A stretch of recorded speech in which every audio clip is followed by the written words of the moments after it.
that they've done many polls prior to the election. There was no way that they won.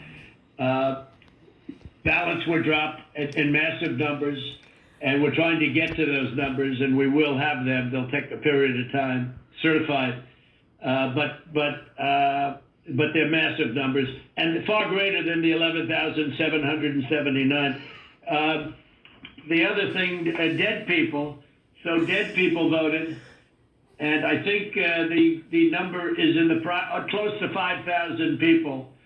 And they went to obituaries, they went to all sorts of methods to come up with an accurate number, and a minimum is close to about 5,000 voters.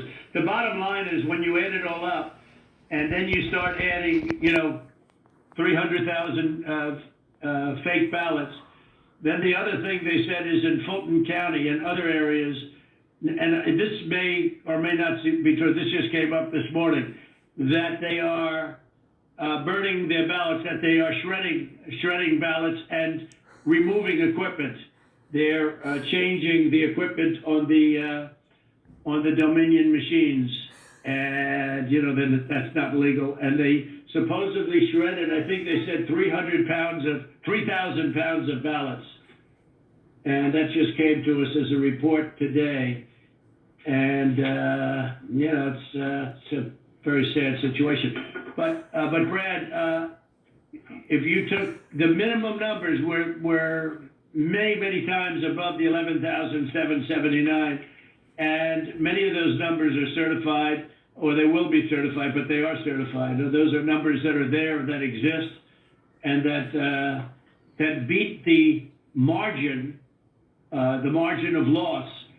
They beat it, by a lot, and people should be happy to have an accurate count instead of an election where there's turmoil. There's turmoil in Georgia and other places. You're not the only one. We have other states that I believe will be flipping to us very shortly.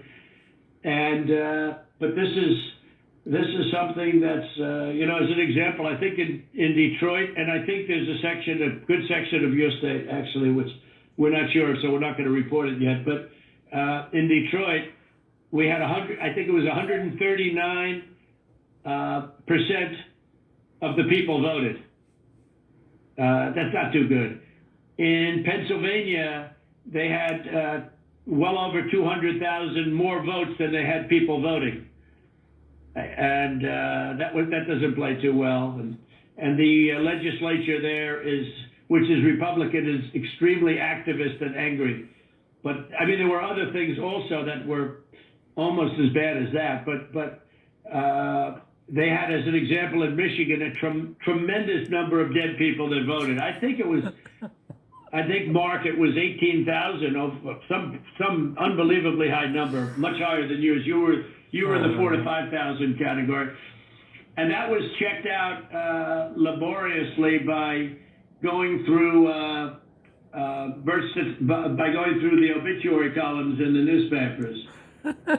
So I guess with all of it being said, Brad, it's the bottom line. And provisional ballots, again, you'll have to tell me about the provisional ballots, but we have a lot of people that were complaining that they weren't able to vote because they were already voted for. And these are great people.